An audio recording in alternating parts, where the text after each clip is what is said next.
नमस्कार मित्रांनो, लाडकी बहीण योजनेचं हमीपत्र व्यवस्थितरित्या कसं भरायचं आणि कसं अपलोड करायचं या व्हिडिओमध्ये आपण पाहणार आहोत। हा व्हिडिओ महत्त्वपूर्ण होणार आहे, म्हणून हा व्हिडिओ शेवटपर्यंत बघा। आपल्या चॅनलवर जर नवीन असाल तर आताच चॅनलला सबस्क्राईब करून घ्या। चला तर व्हिडिओ सुरू करू। मित्रांनो, अर्जदाराचे जे हमीपत्र आहे या हमीपत्रामध्ये मी घोषित करते की असं जर राईट करायचं आहे फक्त याच्यामध्ये, आणि जे आपल्याला लागू होत नाही ते जे त्याला सोडून द्यायचं आहे। चला तर आपण या व्हिडिओमध्ये पाहू।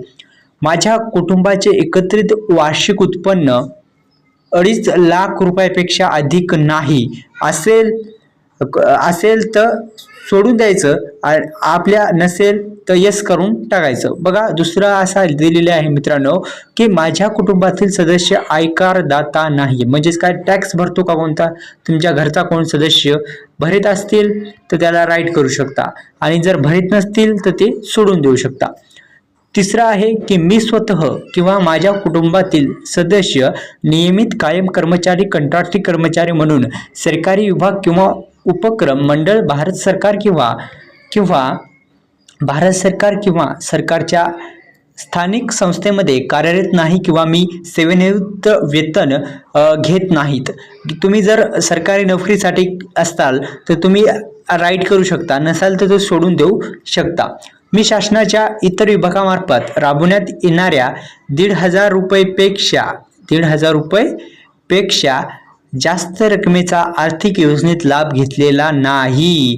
घेतला नसेल तर राईट करा, घेतला असेल तर ते सोडून द्या।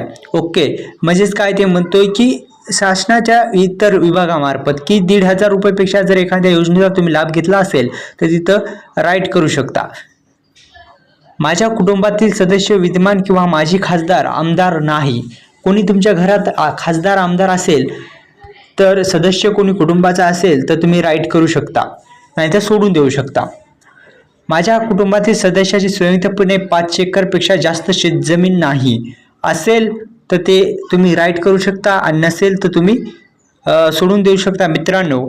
आणि माझ्याकडे किंवा माझ्या कुटुंबातील जे सदस्याच्या नावावर 4 चाकी वाहने, ट्रॅक्टर वगळून अधिकृत नाहीत असे जे आहे ते अर्जदाराचे जे हमीपत्र आहे हे महत्त्वपूर्ण अशा तऱ्हेने तुम्ही भरू शकता। तसेच खाली एक दिलेले आहे की मी वरील प्रमाणे घोषित करते की मुख्यमंत्री माझी लाडकी बहीण योजनेचा संबंधित पोर्टलवर, ॲपवर आधार क्रमांक आधारित प्रमाणीकरण प्रणालीसोबत स्वतःला समर्पित करण्यास, आधार आधारित प्रमाणीनंतर माझा आधार क्रमांक, बायोमेट्रिक किंवा टाइम पिन, OTP माहिती प्रदान करण्याची सहमती देण्यात माझी हरकत नसेल। हे देखील महत्त्वाचं आहे की इथं दिलेलं आहे की हे सुद्धा मी जे नंतर फॉर्म भरणं झाल्यावर एक OTP येतो, तो OTP सुद्धा देणं अत्यंत महत्त्वाचं आहे। आणि माझ्या आधार KYC वर्ण पुरवण्यास मी हे समितीपत्र सुद्धा देणं, हे जे समितीपत्र आहे हे समितीपत्र सुद्धा देणं गरजेचं आहे। नंतर अर्जदार जो आहे त्यांचा अंगठा किंवा सही करू शकता, आणि हा जो पावती आहे ही पावती अपलोड करायची आहे, ही अपलोड तुम्ही करू शकता। अशा पद्धतीने तुम्ही जर ह्या फॉर्म भरला तर तुमचा जो फॉर्म आहे ते रिजेक्टमध्ये पडणार नाही। म्हणून आपल्या चॅनलला आता सबस्क्राईब करून ठेवा अशाच नवनवीन व्हिडिओसाठी, आणि आपल्या चॅनलला व्हिडिओला लाईक करा। धन्यवाद।